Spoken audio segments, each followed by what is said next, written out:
Hello दोस्तों, स्वागत है आपका आपके अपने YouTube चैनल दिसार जीकेजीएस क्लासेस में। दोस्तों, आप सब लोग कैसे हैं? उम्मीद करते हैं आप सब लोग अच्छे होंगे, मस्त होंगे, स्वस्थ होंगे और अपनी तैयारी बेहतरीन तरीके से कर रहे होंगे। दोस्तों, जैसे कि आपको पता है, रेलवे ग्रुप डी की एग्जाम डेट आ चुकी है। 27 नवंबर से एग्जाम स्टार्ट हो रहे हैं।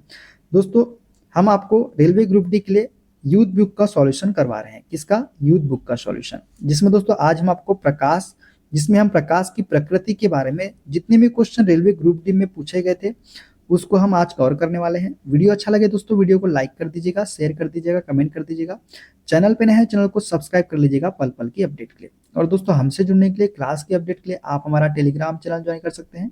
टेलीग्राम चैनल का लिंक मैंने डिस्क्रिप्शन बॉक्स में आपको दे दिया है। उसी तरह दोस्तों, इस बुक का जितना भी टॉपिक हमने अभी तक आपको करवा दिया है, सभी की प्लेलिस्ट हमने आपके लिए बना दी है। प्लेलिस्ट में जाके आप सारी वीडियो देख सकते हैं। उसी प्रकार हम साइंस के प्रैक्टिस सेट भी आपको करवा रहे हैं, जिससे आप अपनी तैयारी को जांच पाएंगे कि आप कितने क्वेश्चन साइंस में कर पा रहे हैं। तो प्रैक्टिस सेट भी जरूर लगाइएगा। प्रैक्टिस सेट की भी प्लेलिस्ट हमने बना दी है, वहां से आप सारे क्वेश्चन लगा सकते हैं। चलिए दोस्तों, देर ना करते हुए स्टार्ट करते हैं आज का अपना सेशन। दोस्तों, आज हम पढ़ेंगे प्रकाश, लाइट के बारे में। सबसे पहले हम पढ़ेंगे दोस्तों प्रकाश की प्रकृति के बारे में, नेचर ऑफ लाइट के बारे में। देखते हैं पहला क्वेश्चन। नीले और लाल प्रकाश समान मात्रा में मिश्रित करने पर डैश रंग का प्रकाश निर्मित होगा। दोस्तों, नीले और लाल प्रकाश को जब समान मात्रा में मिश्रित करते हैं तो मेजेंटा रंग का प्रकाश निर्मित होगा। किस रंग का? मेजेंटा रंग का। दोस्तों, नीले और लाल प्रकाश को समान मात्रा में मिश्रित करने पर मेजेंटा रंग का प्रकाश निर्मित होगा। लाल, हरा और नीला रंग जो है ये प्राथमिक रंग कहलाते हैं। देखते हैं अगला क्वेश्चन। ऐसी वस्तुएं जो खुद प्रकाश उत्पन्न नहीं करती है उन्हें क्या कहा जाता है? दोस्तों, ऐसी वस्तुएं जो खुद प्रकाश उत्पन्न नहीं कर सकती है उन्हें अप्रदीप्त वस्तुएं कहा जाता है। क्या कहा जाता है? अप्रदीप्त वस्तुएं। तो सी इसका करेक्ट आंसर हो जाएगा। दोस्तों, अप्रदीप्त वस्तुएं वे वस्तुएं हैं जो खुद प्रकाश उत्पन्न नहीं करती है, जैसे कुर्सी, मेज, दरवाजा, ये सभी इसके उदाहरण हैं। प्रदीप्त वस्तुएं क्या होती है दोस्तों? जो स्वयं प्रकाश उत्पन्न करती है, प्रदीप्त वस्तुएं कहलाती है। जैसे सूर्य हो गया, लालटेन हो गया, जलती हुई मोमबत्ती हो गया, ये क्या है? प्रदीप्त प्रदीप्त वस्तुओं के उदाहरण है। उसी प्रकार पारदर्शी वस्तु की बात करें तो वे वस्तुएं जिनके आर पार देखा जा सकता है पारदर्शी वस्तु कहलाती है। पारभासी की बात करें तो वस्तु वह वस्तु है जो प्रकाश के कुछ भाग को ही स्वयं से बाहर जाने देती है, वे क्या कहलाती है? पारभासी कहलाती है। ठीक है, देखते हैं अगला क्वेश्चन। वस्तुएं जो अपनी रोशनी स्वयं उत्पादित करती है को डैश कहते हैं। दोस्तों, वस्तुएं जो अपनी रोशनी स्वयं उत्पादित करती है ये चमकदार वस्तुएं कहलाती है। क्या कहलाती है? चमकदार वस्तुएं। वे वस्तुएं जो अपना प्रकाश स्वयं उत्सर्जित करती है उसे चमकदार वस्तुएं कहते हैं, जैसे सूर्य हो गया। और वे वस्तुएं जो स्वयं सूर्य की तरह प्रकाश उत्सर्जित करती है उसे दीप्त पिंड हम कहते हैं। वे वस्तुएं जो स्वयं सूर्य की तरह प्रकाश उत्सर्जित करती है उसे क्या बोलते हैं? तो दीप्त पिंड हम कहते हैं। देखते हैं अगला क्वेश्चन। अंतरिक्ष यान से अंतरिक्ष यात्री को आकाश डैश दिखाई देता है। दोस्तों, अंतरिक्ष यान से अंतरिक्ष यात्री को आकाश जो है ये काला दिखाई देता है। क्या दिखाई देता है? काला। दोस्तों, अंतरिक्ष यान की बात करें तो अंतरिक्ष यान से अंतरिक्ष यात्री को आकाश काला दिखाई देता है, क्योंकि अंतरिक्ष में कोई वायुमंडल नहीं होता है, इसलिए यहाँ पर सूर्य की किरणें अलग अलग रंगों में विभाजित नहीं होती है। देखते हैं अगला क्वेश्चन। प्रकाश सबसे अधिक गति से प्रकाश जो है सबसे अधिक गति से किसमें यात्रा करता है? दोस्तों, प्रकाश जो है सबसे अधिक गति से जो यात्रा करता है ये निर्वात में करता है। किसमें करता है? निर्वात में करता है। ठीक है, और ध्वनि किसमें करती है? तो ठोस में करती है। ठीक है, देखते हैं इसके बारे में। दोस्तों, प्रकाश एक प्रकार की ऊर्जा है जो विद्युत चुंबकीय तरंगों के रूप में संचारित होती है। प्रकाश के वेग की गणना सर्वप्रथम किसने की थी? तो रोमर ने की थी प्रकाश के वेग की गणना। प्रकाश की सबसे अधिक गति निर्वात में होती है तथा किसी माध्यम में प्रकाश की चाल माध्यम के अपवर्तनांक पर निर्भर करती है। जो प्रकाश की चाल है दोस्तों ये माध्यम के अपवर्तनांक पर निर्भर करती है। जिस माध्यम का अपवर्तनांक जितना अधिक होता है उसमें प्रकाश की चाल उतनी ही कम होती है। मतलब यदि अपवर्तनांक अधिक है तो प्रकाश की चाल क्या होगी? कम होगी, और अपवर्तनांक कम है तो प्रकाश की चाल क्या होगी? अधिक होगी। अब विभिन्न माध्यम में प्रकाश की चाल के बारे में बात करें दोस्तों, निर्वात में जो प्रकाश की चाल होती है ये होती है 3 × 10⁸ मीटर प्रति सेकेंड। कांच की बात करें तो कांच में प्रकाश की चाल होती है 2 × 10⁸ मीटर प्रति सेकेंड। तारपीन के तेल में 2.04 इंटू 10 की पावर 8 मीटर प्रति सेकेंड। जल की बात करें तो जल में 2.25 इंटू 10 की पावर 8 मीटर प्रति सेकेंड। और रॉक सॉल्ट की बात करें तो यहाँ पे प्रकाश की चाल होती है 1.96 इंटू 10 की पावर 8 मीटर प्रति सेकेंड। देखते हैं अगला। प्रकाश की गति है दोस्तों, प्रकाश की जो गति होती है ये होती है 3 इंटू 10 की पावर 8 मीटर प्रति सेकेंड। क्या होती है? 3 इंटू 10 की पावर 8 मीटर प्रति सेकेंड होती है प्रकाश की गति। देखते हैं अगला क्वेश्चन। किसी माध्यम की प्रकाश को परावर्तित करने की क्षमता को इसके डैश द्वारा भी व्यक्त किया जाता है। दोस्तों किसी माध्यम की प्रकाश को परावर्तित करने की क्षमता को क्या कहा जाता है? तो प्रकाश घनत्व कहा जाता है। क्या कहा जाता है? प्रकाश घनत्व। दोस्तों किसी माध्यम की प्रकाश को परावर्तित करने की क्षमता को इसके प्रकाश घनत्व द्वारा भी व्यक्त किया जाता है। प्रकाश एक विद्युत चुंबकीय तरंग है जो सरल रेखा में गतिमान होती है। प्रकाश कैसी तरंग है? तो विद्युत चुंबकीय तरंग होती है और यह सरल रेखा में गतिमान होती है। प्रकाश एक कैसी तरंग है? तो प्रकाश एक अनुप्रस्थ तरंग है तथा इसे गतिमान होने के लिए माध्यम की आवश्यकता नहीं होती है। ठीक है, देखते हैं अगला क्वेश्चन। जब प्रकाश विरल माध्यम से सघन माध्यम में प्रवेश करता है तो क्या होता है?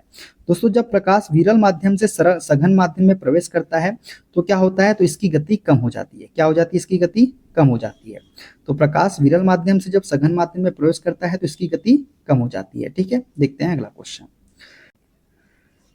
एक माध्यम जिसका अपवर्तन सूचकांक 1.5 है, इसमें प्रकाश की गति डैश होगी। हमको दोस्तों प्रकाश की गति बताना है, अपवर्तन सूचकांक हमको 1.5 दिया गया है।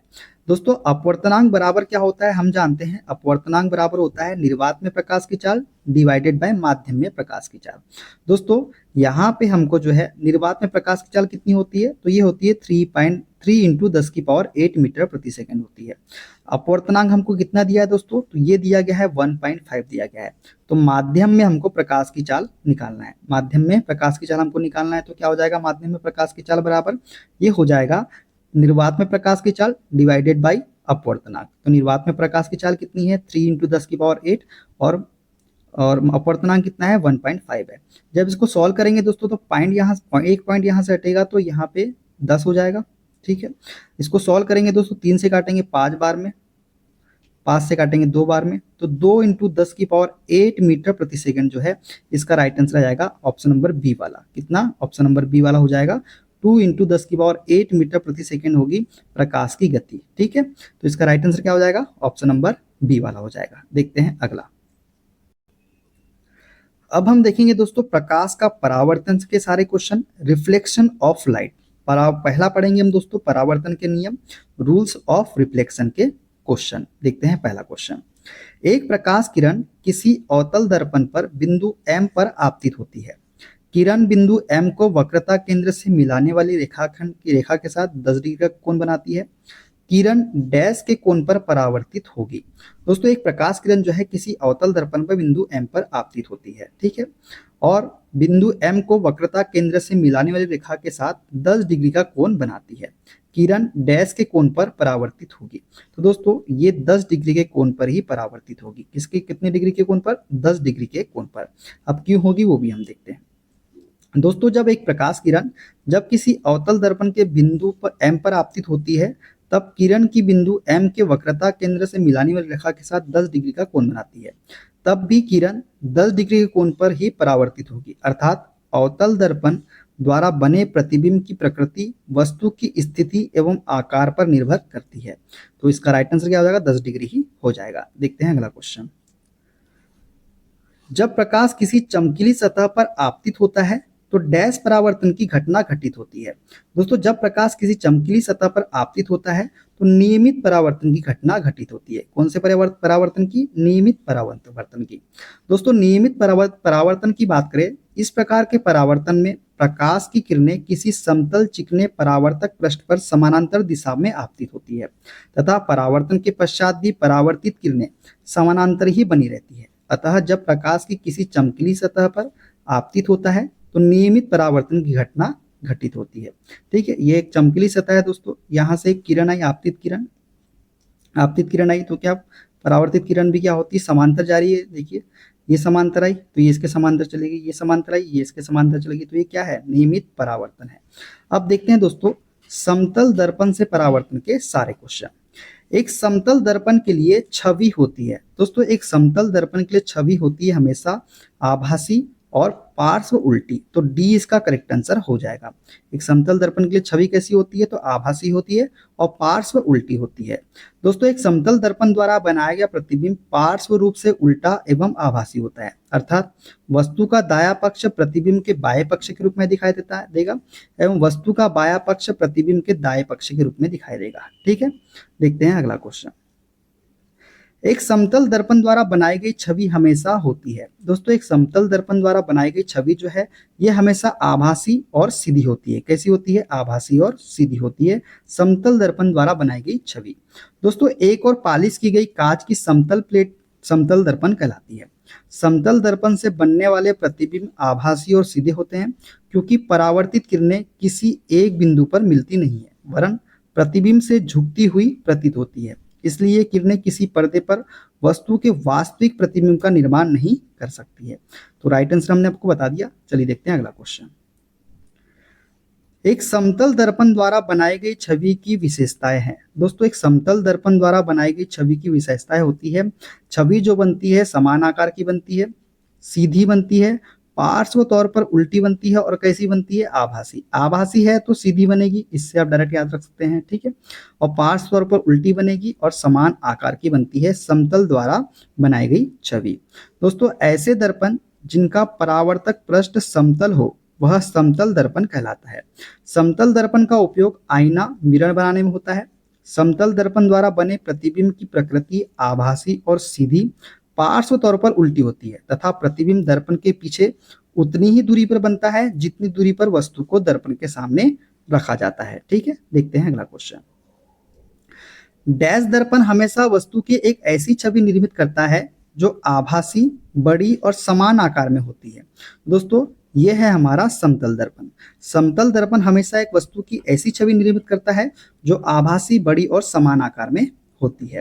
दोस्तों समतल दर्पण से बनने वाले प्रतिबिंब आभासी होते हैं क्योंकि परावर्तित किरणें किसी एक बिंदु पर नहीं मिलती अपितु बिंब से झुकी हुई प्रतीत होती है। इसलिए ये किरणें किसी पर्दे पर वस्तु के वास्तविक प्रतिबिंब का निर्माण नहीं कर पा सकती, अर्थात समतल दर्पण वस्तु की एक ऐसी छवि निर्मित करता है जो आभासी, बड़ी और समान आकार में होती है।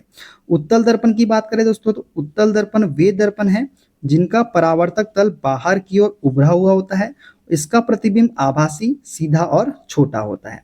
उत्तल दर्पण का प्रतिबिंब कैसा होता है? आभासी, सीधा और छोटा। और दोस्तों एक चीज और याद रखिएगा, उत्तल दर्पण कभी भी वास्तविक छवि नहीं बनाता। क्या बनाता है? सिर्फ आभासी और सीधी छवि बनाता है, वास्तविक छवि उत्तल दर्पण नहीं बनाता है। उसी प्रकार अवतल दर्पण की बात करें तो अवतल दर्पण दोनों प्रकार की छवि बनाता है। कौन कौन सी? वास्तविक भी बनाता है और आभासी भी बनाता है। और वास्तविक बनाता है तो प्रतिबिंब कैसा बनेगा? उल्टा बनेगा। और आभासी की बात करें तो प्रतिबिंब हमेशा कैसा बनेगा? सीधा बनेगा। ठीक है, ये भी आपको याद रखना है। तो ये थे आज के सारे क्वेश्चन। अगला जो हमारा टॉपिक होगा दोस्तों वो होगा गोली दर्पण से परावर्तन। ठीक है, प्रकाश का प्रकीर्णन। दोस्तों प्रकाश का प्रकीर्णन हम अगली क्लास में डिस्कस करेंगे। मिलते हैं अगले वीडियो में। अपना ख्याल रखिए। Okay, bye bye, take care.